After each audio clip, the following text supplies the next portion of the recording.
Bonjour à tous, merci d'être là, bienvenue. On va démarrer, on va démarrer notre conférence co-animée avec Bruno Eudes de Canal+ International et moi-même, Benjamin de Moncan, directeur des opérations de... Ah oui, vous m'entendez bien? Directeur des opérations de Noesia.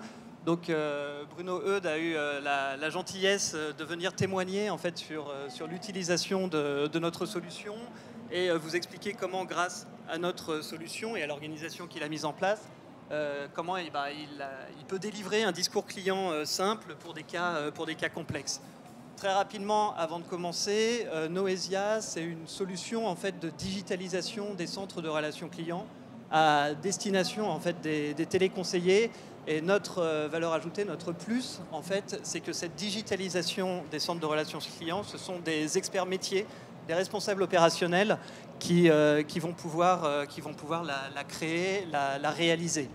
Et à travers le cas de Canal+ International, vous allez pouvoir comment on délivre cette digitalisation. Voilà, je te laisse la parole. Bonjour à tous, donc je me présente, je suis Bruno Eudes. Je suis responsable de la relation client pour Canal+ International. Je vais vous expliquer en quelques mots qui on est, qu'est-ce que nous faisons, parce que tout le monde connaît Canal+, mais on ne connaît pas forcément bien Canal+ International. Donc, je me suis occupé du projet de déploiement de la solution Noesia auprès de différentes filiales de Canal+ International. Alors, Canal+ International, on dépend du groupe Vivendi. Tout le monde connaît le groupe Vivendi, qui est un groupe mondial de médias et de divertissement. Canal+ Group, donc, qui est intégré au sein du groupe Vivendi. Il y a les activités que vous connaissez avec Canal+, avec la télévision par abonnement. Et puis, on a d'autres activités qui consistent à faire de la télévision gratuite, ce que vous pouvez notamment recevoir par les chaînes, par exemple C8 ou C17, qui sont disponibles sur la TNT. On a une activité publicitaire. Et puis on a Studio Canal aussi, qui est une activité de production de films, de vidéos et de distribution de films à l'international. Canal+ International, donc nous dépendons à 100% de Canal+ Group. Et donc nous avons deux activités. Nous avons une activité de Pay TV, identique à celle que l'on connaît en France. Et nous avons une autre activité dont on va vous parler un petit peu plus tard, qui consiste à faire de la distribution d'offres, de la vente et distribution d'offres Internet. On est opérateur télécom. On a lancé des offres Internet dans différents territoires. On a un réseau en propre, donc on a une vraie activité d'opérateur télécom reconnue auprès de l'ARCEP en France. Alors, comme je vous le disais, on vend et on produit des activités autour de la télé, donc télé par abonnement, édition de chaînes premium. On distribue aussi donc des chaînes à l'international par une filiale qui s'appelle Thema, et on a une régie publicitaire. Et puis donc l'activité Canalbox, qui est effectivement une activité qui a maintenant 2 ans. C'est quelque chose de complètement nouveau. On travaillait déjà avec les opérateurs télécoms en France, mais simplement par de la distribution de produits, donc SFR, Free, Orange, etc. On est rentré dans ce métier-là et on a découvert la complexité du métier d'opérateur télécom, parfois assez proche de la partie Pay TV, mais néanmoins très complexe, notamment sur la partie technique dont on va parler ultérieurement. Donc on a des offres ADSL et des offres triple play. On a des offres fibre aussi qui ont été lancées l'année dernière. Et vous voyez ici donc notre présence à l'international. On est présent sur les 5 continents, sachant que notre plus gros marché, c'est désormais l'Afrique. On a plus de 3 millions d'abonnés, suivi de près par la Pologne avec plus de 2,5 millions d'abonnés. Et puis on est présent en Outre-mer, on est présent donc tous les territoires d'Outre-mer. Et on est présent en Asie, au Vietnam et depuis quelques mois aussi au Myanmar, puisqu'on a ouvert une filiale au Myanmar, ex-Birmanie. Alors, je vais vous évoquer maintenant le contexte initial du projet qu'on a mené avec Noesia, qui date de fin 2012. Je vais vous donner l'historique et pourquoi on est parti de cette solution à partir de nos besoins, pourquoi on a choisi Noesia, qu'est-ce qui nous a amené vers ce choix. Alors, on n'en parlait pas de télécom à l'époque, on était uniquement opérateur Pay TV. Et sur la partie Pay TV, on a environ 30% de nos flux téléphoniques qui sont des flux techniques. On a tous été confrontés à des problèmes techniques, soit quand on est abonné à la Pay TV, mais aussi sur la partie télécom. On est parfois un peu perdu, on n'a plus d'image, le décodeur ne marche plus, la télécommande ne répond pas. Ce qui fait que c'est très compliqué pour le client d'exprimer sa demande, mais c'est aussi compliqué pour le conseiller, par téléphone, d'interpréter ce que dit le client et de lui restituer le bon discours. Donc un tiers des flux, ça n'est pas anodin.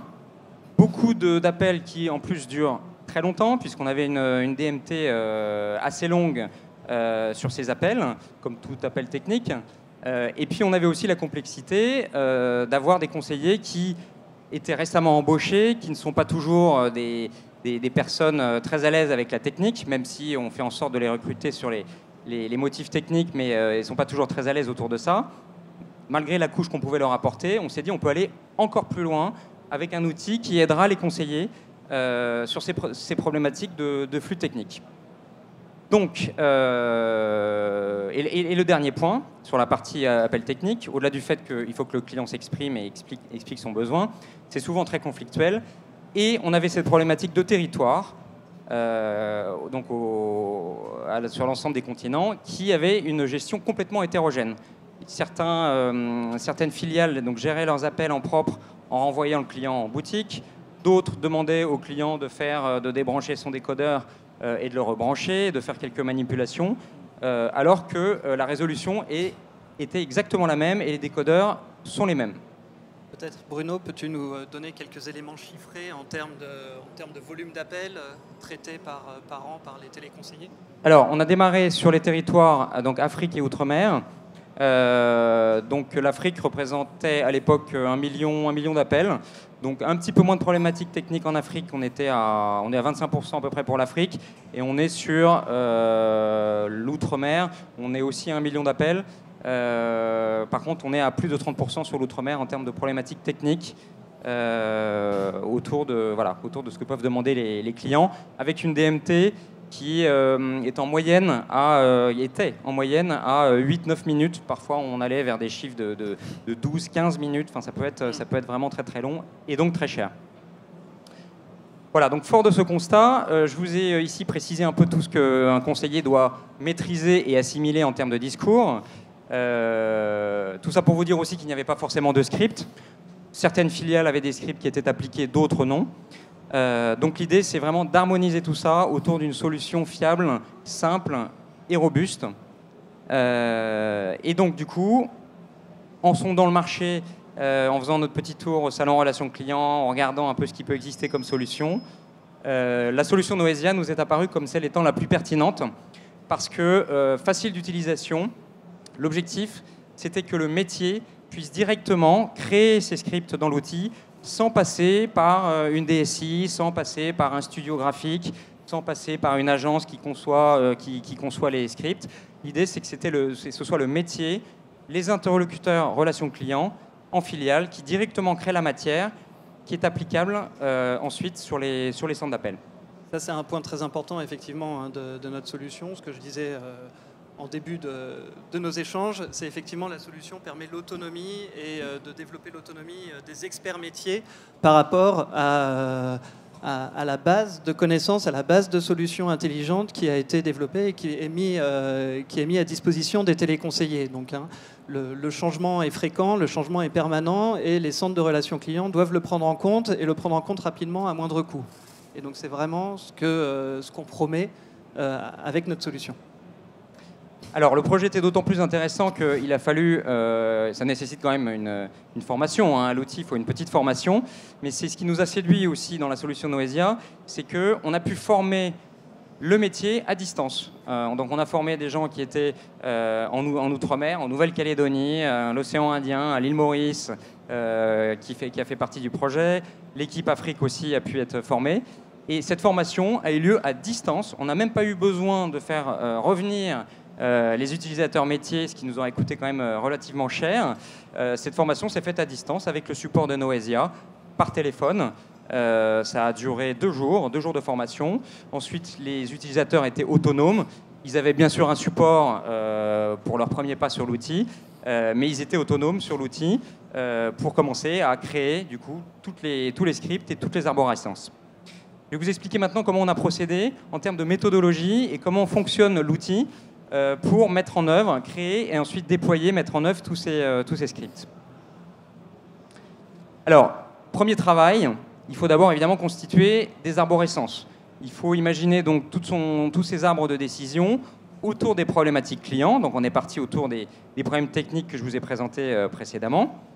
Et donc le métier a créé ces arbres de décision. Pour gérer la simplification du projet, on avait réparti la tâche par famille de panne. On s'était dit, comme on harmonise, on ne va pas évidemment donner le boulot à une seule personne, et on ne va pas non plus faire en sorte que ce soit un territoire qui prenne le pas sur l'autre. Donc chacun va travailler sur une famille de panne et on partage, via des comités projets réguliers, le travail qui a été fait, c'est du collaboratif. Chaque créateur peut voir ce que l'autre a fait dans l'outil. Et donc on crée son histoire, en fait, tout ce qu'on dit au client. Donc c'est un système de boîte, hein, c'est du drag and drop, c'est très simple. On intègre ces images, on peut intégrer la vidéo, on intègre du texte, on peut intégrer toute une série de choses. Et puis l'étape suivante, c'est la déclinaison en arborescence et en script. Donc là, on est sur des scripts techniques. Donc c'est la déclinaison, ce qui fait qu'on peut aussi visualiser son parcours via les arbres de décision, mais on peut aussi le visualiser tel qu'un conseiller le verrait. Le créateur voit directement les enchaînements des écrans. Troisième étape qui est primordiale, enfin qui était primordiale selon nous, et qui, je pense, est primordiale si on veut que l'outil fonctionne au mieux, mais l'outil peut aussi fonctionner sans, c'est l'interfaçage CRM. C'est évidemment souhaitable. Pourquoi ? Parce que l'interfaçage au CRM permet de contextualiser le discours, contextualiser ce qu'on dit au client. Petit exemple, on présente au conseiller le matériel qui est détenu par le client. Et ça, on ne le fait que parce que c'est interfacé avec notre CRM. Ce qui évite de demander au client quel matériel détenez-vous, de vérifier tout ça. C'est directement poussé.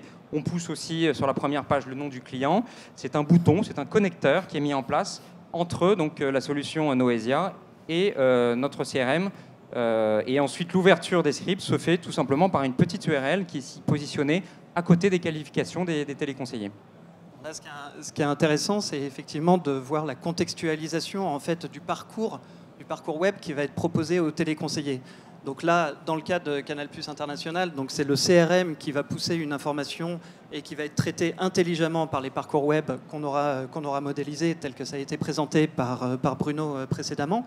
Mais on peut utiliser d'autres éléments de contexte que le portefeuille client ou le produit que le client a acheté. Par exemple, chez un autre client, Direct Energy, ils utilisent cette fonction de traitement intelligent en fait, du contexte utilisateur pour avoir des arbres contextualisés en fonction du profil de l'utilisateur. Est-ce que je suis un téléconseiller junior ? Est-ce que je suis un téléconseiller expert ? Je suis un téléconseiller qui va traiter telle typologie de demande ou telle autre typologie de demande. Tout ça, on va le modéliser à travers un arbre unique qui va être facile à maintenir. Mais en revanche, l'expérience utilisateur in fine va être contextualisée et adaptée à son profil, à son cas client. Et c'est vraiment l'intelligence qui est mise par les responsables métiers, l'intelligence des responsables métiers qui est traduite dans les arbres de décision qui ont été modélisés. Alors, une fois que cette étape a été réalisée, c'est le seul moment où on a eu besoin de notre DSI. Au-delà de ça, dans la vie du projet, la DSI, évidemment, n'est pas intervenue. Il y a eu cette étape d'interfaçage et l'étape de mise en place de l'outil sur les postes des uns et des autres. Mais ça se fait au moment du projet où là, évidemment, la DSI est intervenue. On va vous le présenter par la suite. Donc, une fois que cet interfaçage est réalisé, une fois qu'en amont, les scripts ont été rédigés, il faut publier les scripts. Donc là, on nomme N responsables du coup, de la publication, qui du coup, dans la console, publie les scripts, ce qui envoie et génère les scripts en disponibilité pour les centres d'appel. Les conseillers peuvent les utiliser lors du déroulé du traitement des clients. Alors, point important, et c'est aussi ce qui nous a séduit dans la solution, au-delà du fait qu'on est très autonome et qu'on n'a pas besoin d'être un expert SI ou un expert du coup sur la partie création de contenu, c'est le métier qui peut utiliser l'outil, mais aussi l'outil est très réactif. Pourquoi ? Parce que quand on traite des appels, tout ce qu'on peut rédiger en termes d'arborescence, de script, de discours client, il y a toujours des erreurs. On s'aperçoit qu'il se passe toujours des choses auxquelles on n'a pas pensé dans la vie du client et qu'il faut corriger vite parce que si on continue évidemment à diffuser un message faux, ça génère des clients mécontents. L'avantage de l'outil, c'est qu'un conseiller peut, par l'intermédiaire de l'outil, apporter des commentaires. Un superviseur peut aussi le faire, apporter des commentaires qui vont remonter directement aux créateurs des discours, des scripts. Les créateurs peuvent eux-mêmes, du coup, modifier ce qui a été rédigé, republier les scripts, et dans la foulée, l'outil est corrigé, le discours est corrigé, et on part sur un bon discours, sans avoir, comme je vous le disais, à passer par N structures au sein de l'entreprise, avec un temps de latence qui peut être parfois un petit peu long. Et en diminuant l'effort, très fortement l'effort d'information et de formation. Donc là, c'est dans le cas de détection d'une erreur d'un discours erroné qui est modifié. C'est pas la peine de faire des mails, des formations pour expliquer le changement du discours. Le discours, il est toujours juste, en fait. Il est toujours mis à jour et d'actualité à travers l'application web. Voilà, autre fonctionnalité intéressante, c'est la possibilité d'envoyer tout ce qu'on a dit au téléphone au client, on peut lui envoyer par mail, tout simplement, en cliquant sur un bouton. Et le client retrouve chez lui, sous format PDF, l'ensemble du déroulé de ce qu'il doit faire. Par exemple, donc, débranchez votre câble, rebranchez-le, appuyez sur telle touche. C'est parfois très compliqué pour certaines personnes. Et un support écrit peut aussi les aider, du coup, à améliorer, enfin, à faire en sorte qu'on résolve leurs problèmes techniques. Voilà, je vous ai mis quelques exemples de scripts. Donc vous voyez, voilà, typiquement, là on est sur une connexion de décodeur TV Canal Box, puisqu'on a lancé une offre triple play. Donc on explique au client comment brancher son décodeur TV, soit en Wi-Fi, soit en Ethernet. Ça nous paraît évident à nous tous, mais évidemment il y a beaucoup de gens pour qui ça ne veut rien dire. Voilà, donc c'est du WYSIWYG. What you see, what you get is what you get. Le conseiller voit ce que le client voit. On lui parle, débranchez votre décodeur, tournez votre décodeur, débranchez à tel endroit. Et le conseiller visualise ce que le client voit. Voilà, c'est beaucoup plus simple pour eux. Ça a été très apprécié au lancement et ça l'est toujours par les conseillers, notamment les juniors qui évidemment sont parfois ont très peur de tout ce qui peut se passer. Et les seniors évidemment connaissent, mais ils nous permettent d'améliorer l'outil en continu. Et là donc, si tu reviens juste 5 minutes sur l'image précédente, l'affichage de l'image est dynamique, donc en fonction des données CRM. Donc là, c'est le concepteur, le créateur, en fait, il va avoir créé un seul écran. Mais l'écran, son affichage va être dynamique en fonction de ce que le client a comme box. Donc c'est le même écran, mais avec une box. Exactement. Pour une même problématique technique, on n'est pas obligé de créer différents scripts parce que le client il y a différentes boxes déployées auprès des clients. Donc ça, c'est effectivement très intéressant. Ça simplifie notamment le travail du métier. Alors, petite présentation aussi. Alors ça, c'est notre cas de figure à nous. Il y a d'autres cas de figure dont tu pourras parler, Benjamin. Mais en fait, nous, on avait notre problématique qui est d'avoir des sites qui sont déployés dans le monde entier. On a des rédacteurs qui sont partout, qui étaient, comme je vous disais, sur tous les territoires.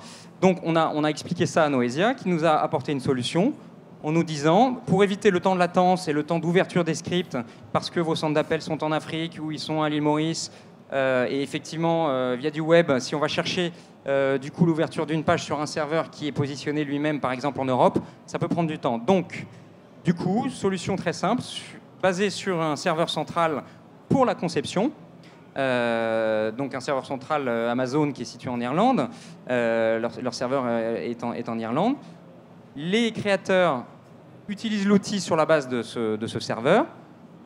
Et ensuite, on a des serveurs locaux déployés au plus proche des centres d'appel pour éviter justement ce fameux temps de latence qu'on peut avoir dans l'ouverture des pages. Il faut que ce soit très fluide et très rapide pour les conseillers. Donc, on a aussi du coup déployé des serveurs en local pour accélérer ce temps de traitement. La mise à jour se fait sur la partie centrale, la publication part de la partie centrale et ensuite, elle se déploie en local sur l'ensemble des serveurs pour la synchronisation. Ce qui est intéressant, c'est une synchronisation automatique qui est planifiée toutes les semaines, je crois.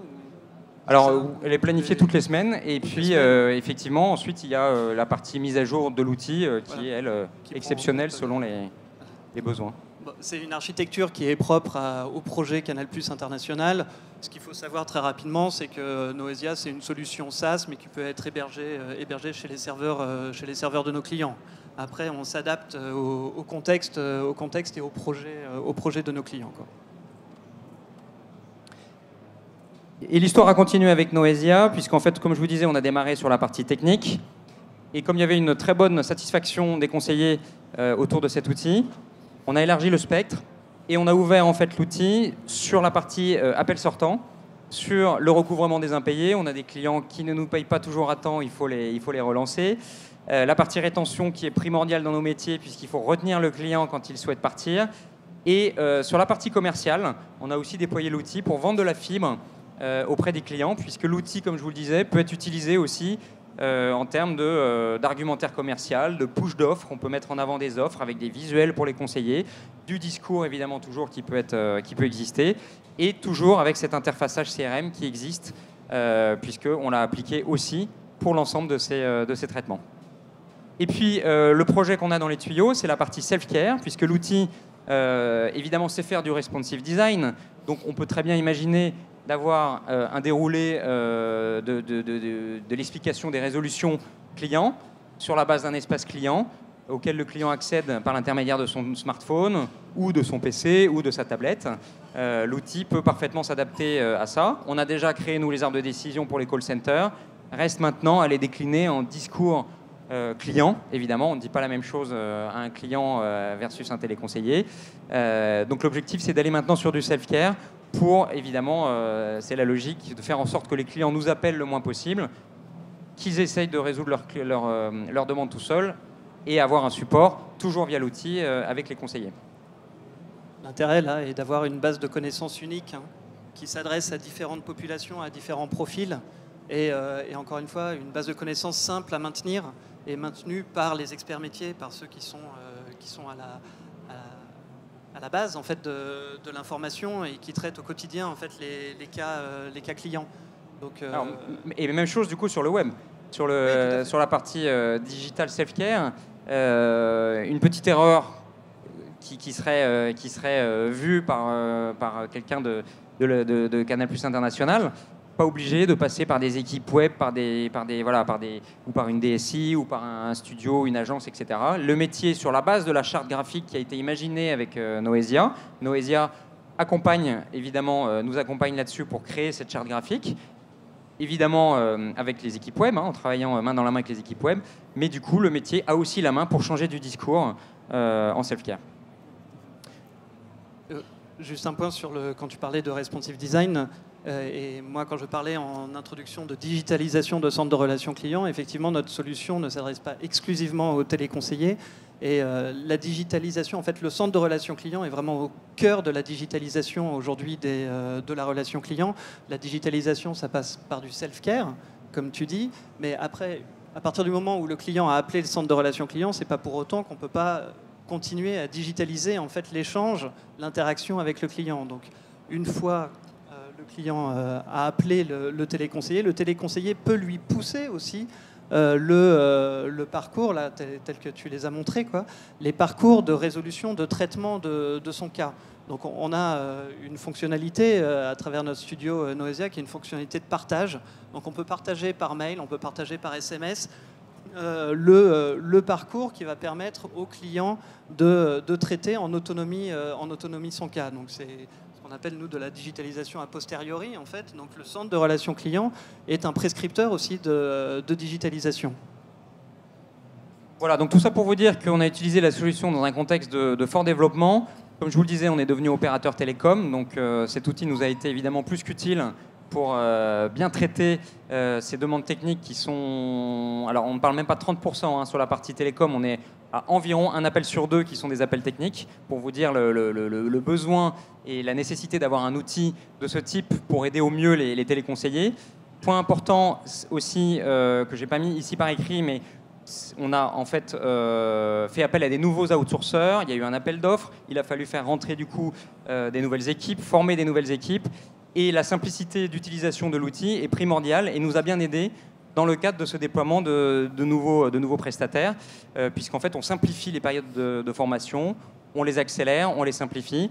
Au-delà du fait qu'on a aussi des conseillers juniors qui sont très contents d'avoir ça, mais quand on a vraiment des intégrations de nouvelles équipes, cet outil est évidemment fort pratique. Et donc je vous parlais de la DMT tout à l'heure, on a constaté entre 2013 où l'outil a été déployé et maintenant une réduction de 20% de la DMT sur les appels techniques, ce qui n'est pas anodin puisqu'on est sur des appels qui sont très longs. Donc forcément, au-delà du fait qu'on a une satisfaction conseiller et client, on a aussi un impact économique assez fort pour l'entreprise de par l'utilisation de l'outil. Très bien, merci Bruno. En conclusion, donc j'espère que vous avez apprécié ce retour d'expérience. Et en conclusion, ce que je peux vous dire, nous, en fait, notre solution, on part du constat qu'un responsable de relations clients, de centre de relations clients, il doit faire face de plus en plus à des changements fréquents. En fait, les changements organisationnels, produits, services, ils sont fréquents, ils n'arrivent pas une fois par an, ils arrivent plusieurs fois dans l'année. Il faut qu'il les prenne en compte et il faut qu'il diffuse cette information auprès de ses conseillers. D'un autre côté, il a des clients qui sont de plus en plus exigeants, des clients qui sont aussi clients des GAFA, donc ils attendent le même niveau de service, simplicité et rapidité. Et les téléconseillers, ils doivent traiter une information qui est complexe et de plus en plus vaste. Donc c'est une équation, en fait, assez complexe, la relation client, comment traiter ces changements de façon efficace, comment répondre aux clients avec toujours un niveau de qualité de service important et comment s'assurer que les téléconseillers ont le bon discours et accèdent en fait à l'information juste et utile pour un cas client. Ça ne sert à rien d'accéder à toute la base de connaissances, d'avoir accès à un wiki exhaustif, complet certes, mais si je ne sais pas chercher pertinemment et accéder de façon efficace à la bonne information qui va être utile pour traiter mon cas client, ça ajoute en fait finalement du temps de traitement et ça complexifie le travail du téléconseiller. Donc Noesia, c'est une solution qui va vous permettre de naviguer, qui va permettre au téléconseiller de naviguer intelligemment dans toute votre connaissance experte que vous avez et qui s'enrichit et qui se met à jour au fil du temps. Je peux citer une petite anecdote pour conclure. En fait, on est exposé sur nos territoires, notamment sur tout ce qui est zone Caraïbe, océan Indien et Pacifique, à des cyclones. Et donc, quand on a des cyclones, comme on a pu connaître aux Caraïbes au mois de septembre, on a des pics d'appels assez faramineux parce que les paraboles des clients sont complètement déréglées, voire elles se sont envolées. Et évidemment, les centres d'appels sont submergés d'appels pour des clients qui ne savent pas comment réinstaller leur antenne, régler leur antenne et qui ont besoin d'une installation et d'une aide.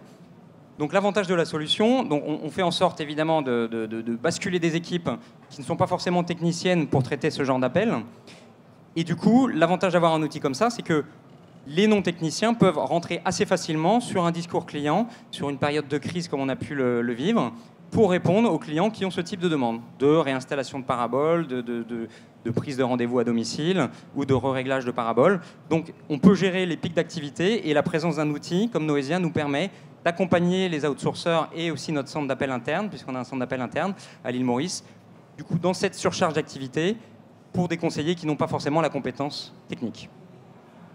Voilà, merci de nous avoir écoutés. On est présent au stand H15, donc vous pouvez là, je crois qu'on a encore 5 minutes ou même plus pour poser des questions si vous voulez réagir à notre présentation. Donc, mais sinon, on serait ravis de vous accueillir sur notre stand H15 et de vous faire une démonstration détaillée et de répondre à toutes vos questions.